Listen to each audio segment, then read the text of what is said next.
Due to LittleBigPlanet's chaotic user-generated nature, one of the most important abilities that Sackboy has is his power to respawn at any moment by popping himself, or holding to retry.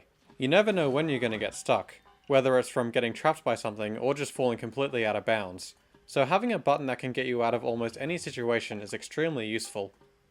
But not every situation can be saved from holding to retry. Sometimes there really is nothing you can do. And this doesn't only apply to user-generated levels either. There are many story levels where performing the right actions in the right order can make it completely impossible to finish, or better known as softlocking the level, which is what we'll be exploring. The only rule that I'm going to make with this is that a softlock can't come because of an unavoidable game over, where the player would run out of lives if they try to respawn. This is because it's far too easy to intentionally deplete the checkpoint of its lives and then go and get yourself physically stuck, where dying would normally save you. Other than that, we have full access to everything that Sackboy and his friends have to offer to try and softlock these levels, in no particular order. But let's start with an easy one. Whenever you enter one of the two main elevators in Subway, the previous room always fills with gas to prevent any potential softlocks. But as you'll see, it doesn't really work. After getting out of the last elevator, it's pretty easy to climb back over it and fall down using some of the cardboard. From here, you can keep going back to activate a checkpoint which softlocks the level, as there's no way to move forward from here and no way to respawn at a later part. In Skulldozer, a similar thing can be done with the door that closes when the level begins. Because we can actually activate the first checkpoint without activating the door, we're able to deplete the checkpoint of all of its lives by popping ourselves over and over, where we can then go back to activate the entrance, and then the door. If we pop ourselves now, we end up respawning back at the entrance, completely trapped behind the closed door, softlocking the level. You'll probably notice that quite a few of these softlocks are caused by us getting on the wrong side of a door of some sort, but we will see more causes soon. There could actually be a second way to softlock this level if you happen to get lucky enough too. Since you need the Skulldozer to reach the scoreboard, if it somehow manages to get stuck anywhere in the level, then there would be no way to complete it, but I haven't gotten that to happen. The one for Great Magician's Palace actually involves two people. At this section with the falling blocks, you can have one player go ahead as normal while another player stays back. Then after the door closes, the second player goes back to activate a previous checkpoint as the first player dies, getting us stuck behind yet another door. Elephant Temple is actually a level that has two ways to softlock it. The first involves two players again, where at the lever section, the first player pulls the lever as normal while the second player stays back. Then like before, the first player dies while the second activates an earlier checkpoint.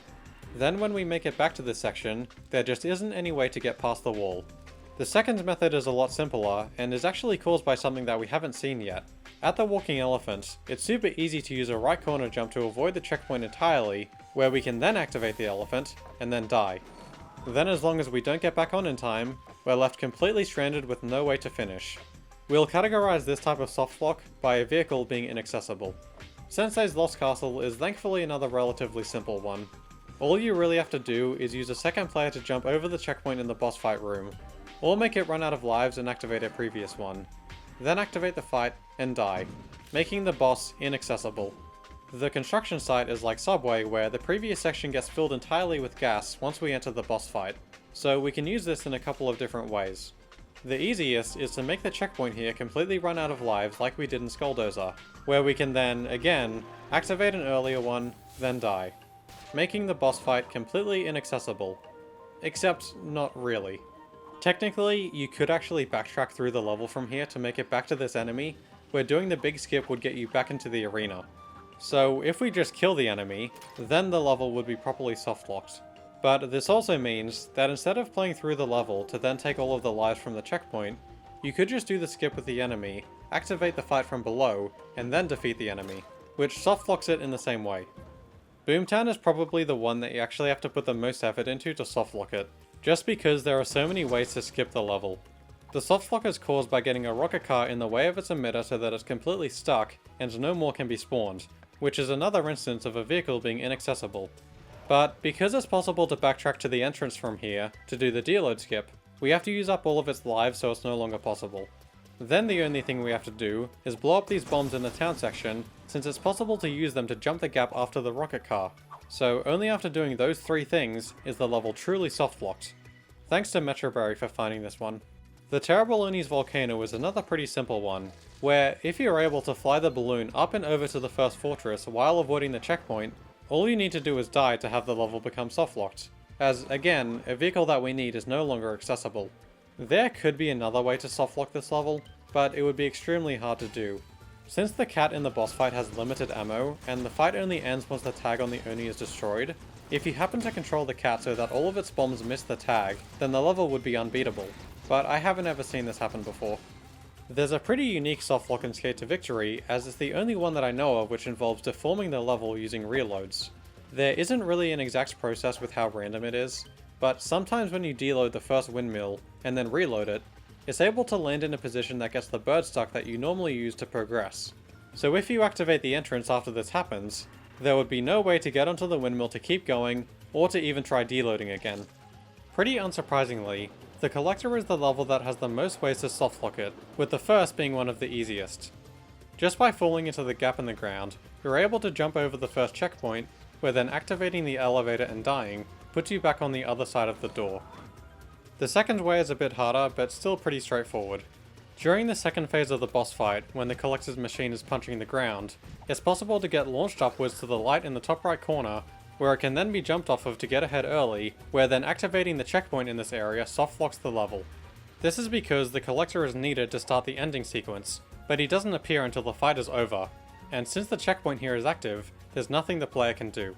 The third way is a bit more random whether it'll actually happen or not, but after the fight, when you're chasing the Collector down, sometimes touching and pushing him will lead to him getting stuck behind the statue, stopping the scoreboard from ever appearing. This is also another new cause for a softlock that we haven't had yet, which is just having the level's own logic fail.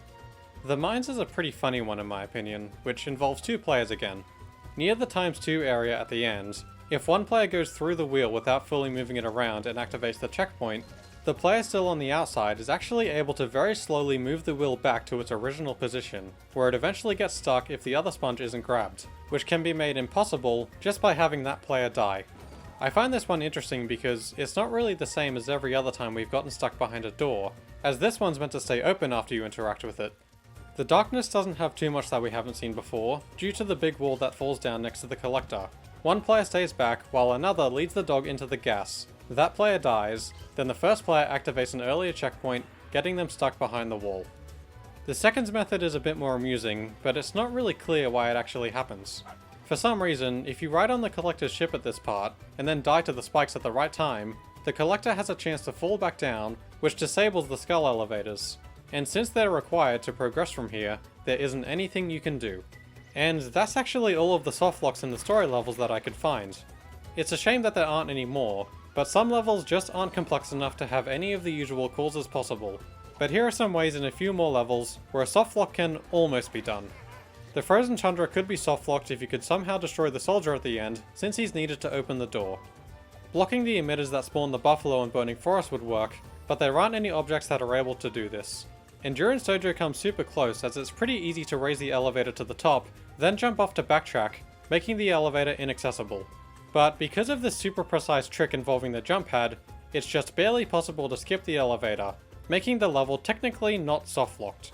In Serpent Shrine you can get this sponge stuck, making it impossible to progress normally, which was found by the player Night Carries. But this can actually be avoided by going through the Serpent's tunnel to then get boosted out of it. Also in Serpent Shrine, it's possible to destroy Zapatar early to mess up the progression of the boss fight, which seems promising, but no matter what, there's always a way to make it to the scoreboard by using his remains and what's around you. The Meerkat Kingdom would work if there was a way to destroy Stripy Tail. There's even a deload in this area, but unfortunately it isn't useful. Sometimes the last car can get stuck in Lowrider, but no matter what happens, you can always just jump over the bouncer and walk to the scoreboard. The rest of the levels don't really have anything noteworthy in them, but there could always be new things to discover in a game like this. Anyway, I hope that you found it interesting. I always love finding new ways to break these levels, and doing things in them that weren't considered by the developers. I'm interested to see what softlocks are possible in some of the other games in the series, but let me know which one was your favorite in this video in the comments. Thanks for watching.